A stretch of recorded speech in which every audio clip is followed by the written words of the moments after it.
पापा के घर आ जाने से मेरी पत्नी तमतमा उठी। मुझसे बोली, लगता है तुम्हारे पापा को पैसों की ज़रूरत आ पड़ी, इसलिए यहाँ आए, नहीं तो यहाँ कौन आने वाला था। अपना खुद का खर्चा तो चल नहीं पाता ये, और यहाँ कहाँ से आ टपके। मैं नज़रें बचाकर दूसरी ओर देखने लगा। पापा आए और उन्होंने हाथ पैर धोए। मुझे मन ही मन लग रहा था कि पता नहीं पापा इस बार क्या लेने आए हैं।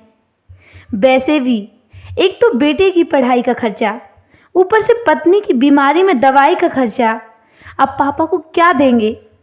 पापा ने खाना खाया और उन्होंने मुझे अपने पास बैठने को कहा। मैं चुपचाप उनके पास बैठ गया और अपनी सांसें रोककर उनके मुंह की तरफ देखने लगा कि पता नहीं अब क्या आर्थिक समस्या सुनाएंगे।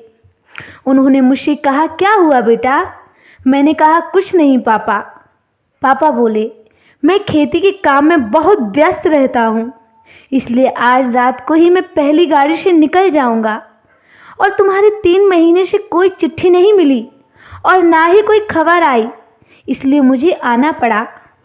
और मुझे और तुम्हारी माँ को बहुत चिंता भी हो रही थी, इसलिए मैं खुद ही चला आया तुम्हारे पास।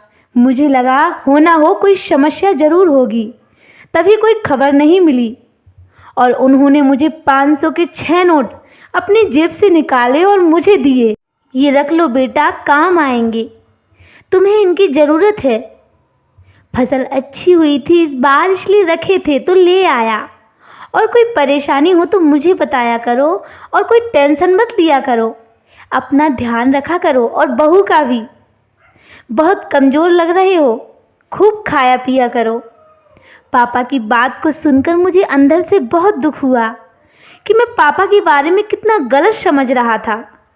मैंने कहा, नहीं पापा, मैं ये पैसे, मैं आगे कुछ कहता कि पापा ने प्यार से डांटते हुए कहा, ले लो, बहुत बड़े हो गए हो क्या। मैंने कहा, नहीं पापा, और मैंने पैसे लेने के लिए हाथ आगे बढ़ाए और उन्होंने वो पैसे मेरे हाथ पर रख दिए। बरसों पहले पापा मुझे स्कूल जाने के लिए मेरे हाथ पर ऐसे ही 5 रुपए थमा देते थे। तब मेरी नज़रें आज की तरह झुकी नहीं होती थी। दोस्तों, एक बात याद रखना कि माँ बाप अपने बच्चों के लिए बोझ हो सकते हैं, लेकिन बच्चे माँ बाप के लिए कभी बोझ नहीं होते। इसलिए हमें अपने माँ बाप को हमेशा खुश रखना चाहिए।